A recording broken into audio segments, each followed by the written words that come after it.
Hey guys, I'm Orville, and today's day 2 of Palm Month, and we just got new images of new Lightning Collection figures.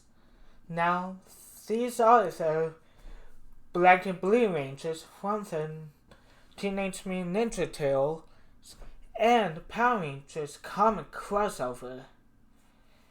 You can see the figures holding the weapons right here with the effects. You can see the figures here doing a pose. In this image, we can see the Blue Ranger with a Leonardo head on, and he's holding his helmet. And in this image, we can see Donatello holding his helmet, or the Black Ranger's helmet.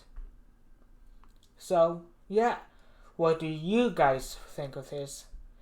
I personally like these figures, and these will come together in a 2-pack. So, yeah, please like, comment, and subscribe. Hit the notification bell to get notified when I upload a new video.